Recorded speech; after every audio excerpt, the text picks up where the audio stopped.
कातिल आता है, फायरिंग करता है सेशन कोर्ट के हाथे में खड़े होकर।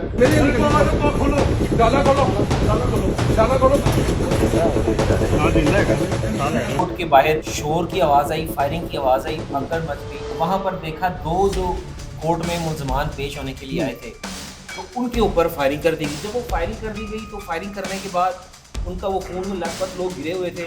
फिर वीडियोस भी वायरल हुई जिनमें वो लोगों को उठा के गाड़ी में ले जाया जा रहा है, हॉस्पिटल लेके जा रहे हैं। अब वो वहाँ पर जब हॉस्पिटल में ले जा रहे थे तो यही समझ आ रही थी कि कोई जख्मी है, लेकिन एक जो है वो अपनी जान की बाजी हार गए। गन और असला ये कैसे हर दफ़ा अंदर चला जाता है, तो ये तो पुलिस वालों को जवाब देना पड़े। जिस शख्स ने जो वहाँ पर आके फायरिंग की थी उसको असलहा समेत उसको वहीं पे गिरफ्तार कर लिया था पुलिस ने और बड़ी महारत से गिरफ्तार किया था। अस्सलामु अलैकुम, डिजिटल बॉक्स के साथ मैं हूं मोहम्मद उस्मान। नाजरीन, आज सेशन कोर्ट में एक बड़ा ही अफसोसनाक वाकया पेश आया।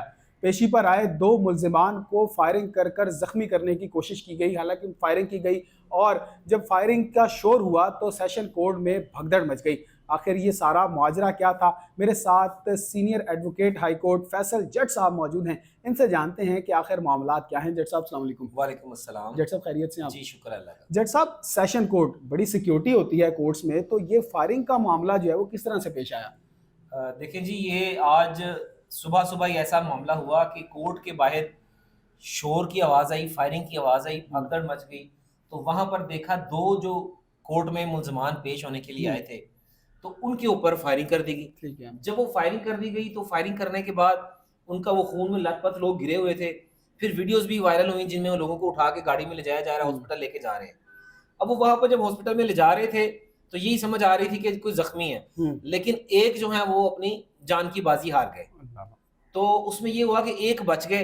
अब देखें आगे क्या होता है, क्योंकि ये पाकिस्तान में सबसे बड़ा अलमिया ये है कि हम अदालतों में इंसाफ लेने जाते हैं, लेकिन हमें इंसाफ की बजाय क्या होता है, वहाँ पे सिक्योरिटी थ्रेट्स होते हैं, वहाँ पे जनाब कत्ल के केसेस चल रहे होते हैं। यानी कि जहाँ पे उनके 302 के केसेस चल रहे हैं, उन केसेस में जो मुद्दईयान हैं, जो मुखालिफिन हैं, वो ये सोच के कि यार इतने सालों केस चलना है, इंसाफ तो होना नहीं, चलो असी अपने प्यो का बदला आप ले लेने हैं, असी अपने चाचे का बदला आप ले लेने हैं, असी फलाने साडे खानदान जिन्होंने बंदा मारिया सी, असी इहदा बदला आप ले लेने हैं। लेकिन जट साहब, यहाँ पर बात ये है कि अदालतों के बाहर इतनी सख्त सिक्योरिटी होती है, उसके बावजूद हथियार अंदर लेकर जाना क्या ये एक अलमिया नहीं है?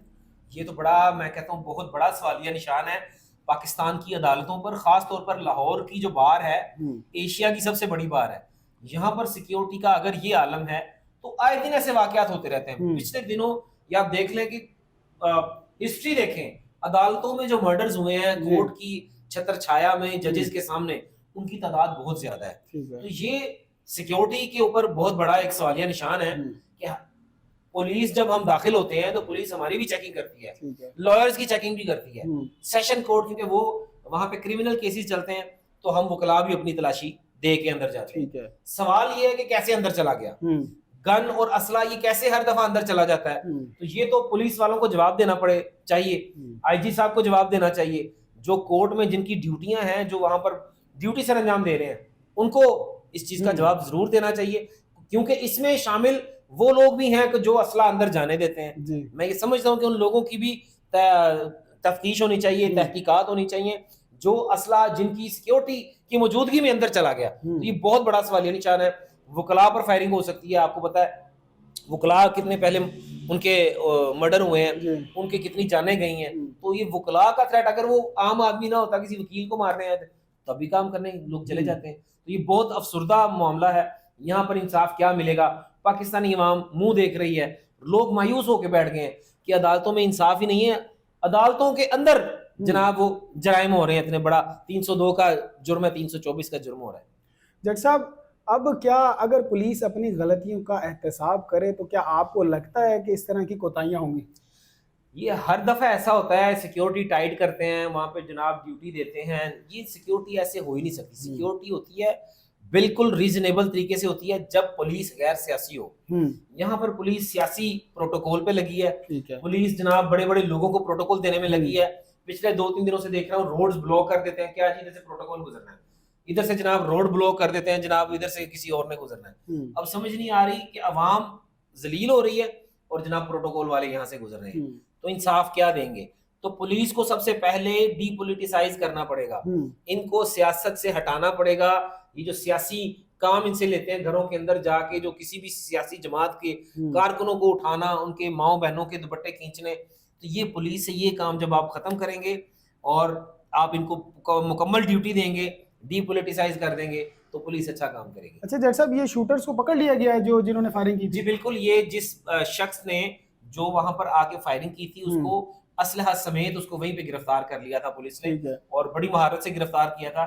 यही अगर उसको गेट पे रोक लेते, पकड़ लेते, तो ये वाकया ना होता।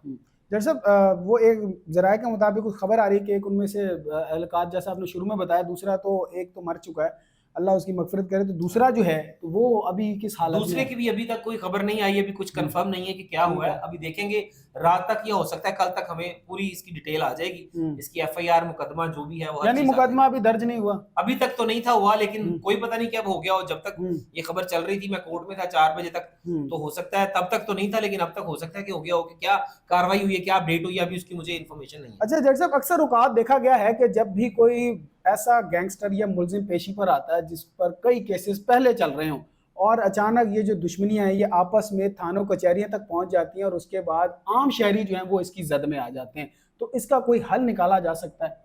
देखिए, इसका हल यही है कि एक तो सिक्योरिटी हर बंदे की जरूरी है।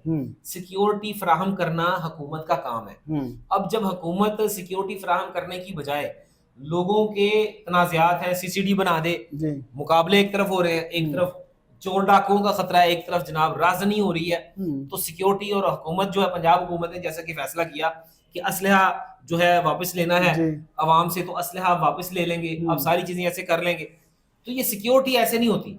सिक्योरिटी होती है जब आप तहफ़्फ़ुज़ देते हैं अपनी अवाम को, अपने लोगों को, तभी ये सिक्योरिटी हो सकती है। अदरवाइज सिक्योरिटी आप ये कहें कि जनाब उन्होंने कह दिया हम सिक्योरिटी सख्त कर देते हैं, सख्त सिक्योरिटी का क्या मतलब है?